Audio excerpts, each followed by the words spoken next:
Good morning. I'm Dan Park, principal of Beyer High School, and I want to welcome you to today's Principals Updates. Let's get into the information.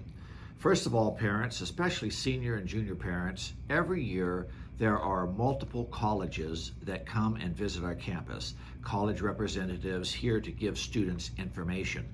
And we're still doing that this year. We're just doing it via virtual or a Schoology meeting. This year, for example, we have the University of Pacific, Holy Names, Cal Lutheran, University of the Redlands, the University of Arizona, etc. October 2nd, we have Cal Poly here with a representative. Now, the way your student can get involved in these college meetings is to check the Schoology grade level calendar. So they would go to their Schoology page and look on the far right-hand side of the Schoology page, and they'll see a calendar there with the dates of the visits by the colleges. On the day that the college is actually going to be here, there will be a link to a meeting in the calendar for them to link and join to that meeting and get the information. So again, I would encourage you to have your students get involved in those meetings. Great information about how to get to those colleges. Parents clubs have started this week. Some clubs have already met. Some clubs will be meeting up through Friday. Just so you're aware, here's a list of the clubs your students could be involved in. For example, we have the Red Sea, which is the Spirit Club here on campus. And once we start having home football and home basketball games, the Red Sea will be very actively involved in cheering for those games. We've got the Drama Club, the Environmental Club, Patriots for Christ, FAST Club, which is an organization that fights tobacco use among students. We have speech. We have the California State Federation Club.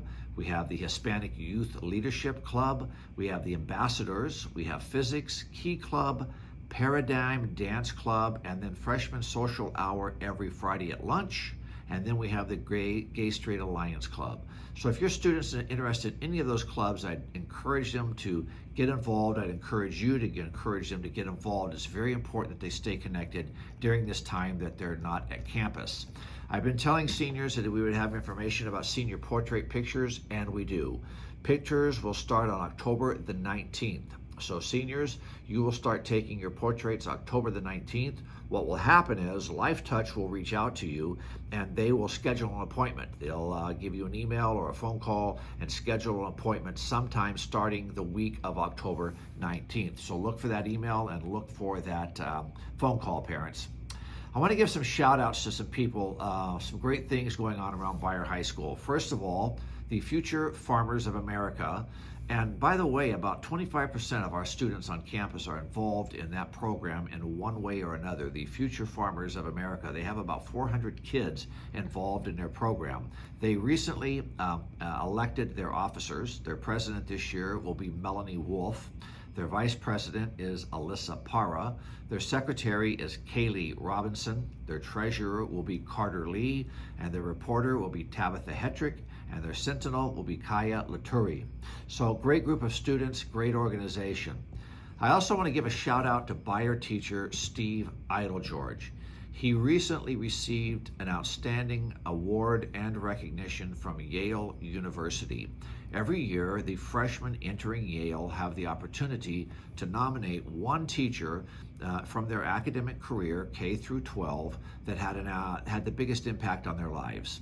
And one of our seniors graduated last year and now enrolled at Yale University, nominated Mr. Idlegeorge.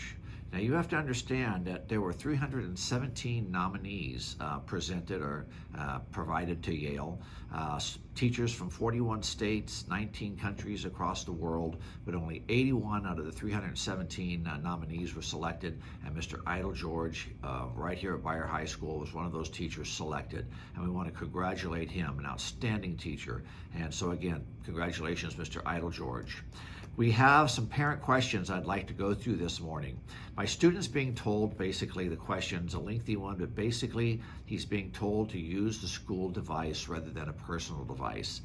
That is true. It is the preference, and things seem to work better when students use the school devices. There are some programs on that device that just make it easier for them to interface with the programs here at the school. Obviously, some students are using personal devices and it's working, but you're encouraged to use the district device if at all possible. You mentioned, this question says, you mentioned that students may submit their 8th grade second semester report cards for Renaissance. That's true. This parent asked, where do you upload that on the web page? There's really not a place to upload it.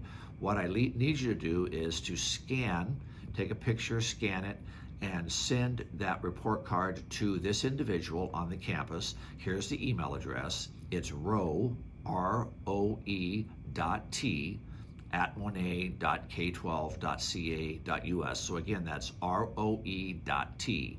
And if you'll mail that to her, that second semester, 8th grade report card, submit that for Renaissance. You have up through Friday to get those submitted. And then we have some recognition and an activity for them later this month, first part of next month. But anyway, get that submitted as soon as possible. By Friday is the deadline.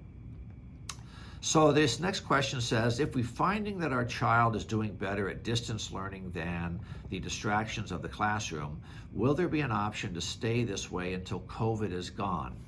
Do we have to send our kids back when it reopens? When it reopens, those students who did not select to go to Modesto Virtual Academy, the MVA, they would be expected at that time to return to the campus. This question and the answer I'm providing kind of answers the second one or next one coming up as well.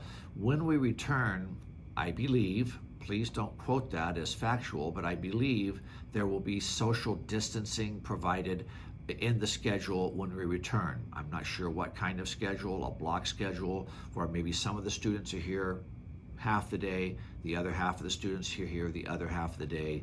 But I'm not sure exactly what that will look like, but I do believe social distancing will be built into the schedule when all of the students return. I'm being a little vague because it's not hammered out in concrete quite yet, and I hate to state something as factual and it not be that a little later when the students do return. What's the best way to message the teachers about technical difficulties? Please, and teachers request this to me all the time, let the students and parents know to send an email to our school address, not the Schoology teacher email address, but the regular school address that ends in at monet.k12.ca.us. Teachers check that all of the time. The other one is a little more confusing and cumbersome, so please, if you want to get a message to your student's teacher, please use the school address, which is their last name, first initial, and then at monet.k12.ca.us. So please, and please reach out to them. Please do not, if you have concerns, questions, anything about technical concerns, if you have questions about grades, etc., please reach out to them. Is there any news about when students will return back to school? Not yet. I'm sorry we don't have any more information than that, but not at this time. The 2020 yearbooks were passed out a little earlier in the school year. Some parents are asking why they didn't get theirs. If you still don't have your yearbook and you bought it last year, please email the yearbook advisor. Here's her email address. It's Collins, Collins.a, Collins.a, at monet.k12.ca.us. She'll make arrangements to get you your yearbook. And then finally, why are there no girls' sports conditionings plans for October the 5th? Conditioning for October the 5th, starting October the 5th, is strictly a coach's decision. And you must remember that all conditioning has to be done outside, socially distanced, and there cannot be the use of any equipment. So let's take a girls' basketball team, for example. They would have to be practicing outside, socially distancing outside, and they could not use basketballs. They could not be using any type of equipment to practice with. So the conditioning is strictly a coach's decision, and they base that decision on those pieces of information. It has to be outside, socially distanced. They can't use equipment. I hope I've answered your questions. Have a great day, and we'll see you on Friday.